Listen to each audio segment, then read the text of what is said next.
મિત્રો તમે આ જે ભેંસ વિડીયોમાં જોઈ રહ્યા છો તે ભેંસની કિંમત 14,10,000 છે। કચ્છના લખપત તાલુકાના સાંદ્રો ગામે આ અસલ બની નસલની ભેંસ 14,10,000 વેચાઈ છે, જે આખા ગુજરાતમાં કદાચ સૌ પ્રથમ વખત આટલા ઊંચા ભાવે વેચાઈ હોવાનું મનાઈ રહ્યું છે। આ ભેંસ રોજનું 27 લીટર દૂધ આપે છે અને તેનો રંગ કાળો રંગ છે તથા તંદુરસ્ત શરીર તેને ખાસ બનાવે છે। ભેંસના ચૂડકંડી શિંગડા અને આકર્ષક દેખાવ પણ લોકોના ધ્યાન ખેંચે છે। ભુજના શેરવા ગામના માલધારી શેરુભાઈ ભલુએ આ ભેંસ ખરીદી છે। વેચનાર ગાજીભાઈનો પરિવાર પેઢી દીઠ પશુપાલનનો વ્યવસાય કરે છે અને હાલમાં તેમની પાસે 80 જેટલી ભેંસો છે। બંને નસલની ભેંસો તેમના સ્વભાવ, દૂધ ઉત્પાદન અને દેખાવ માટે જાણીતી છે। આ નસલની ભેંસો તરણેતર જેવા મેળાઓમાં હંમેશા વિજેતા રહે છે।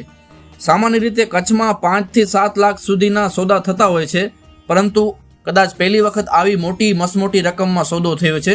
આ વેચાણ બની નસલની ભેંસોનું મહત્વ અને તેની કિંમત સ્પષ્ટ કરે છે। મિત્રો, તમને શું લાગે છે, આ ખરેખર 14 લાખમાં ભેંસ વેચાણી હશે? તમે પણ કોમેન્ટ કરજો। એવું માનવામાં આવી રહ્યું છે કે કદાચ આ ગુજરાતમાં આવી મોસમોટી રકમમાં પ્રથમ વખત ભેંસ વેચાઈ હોય।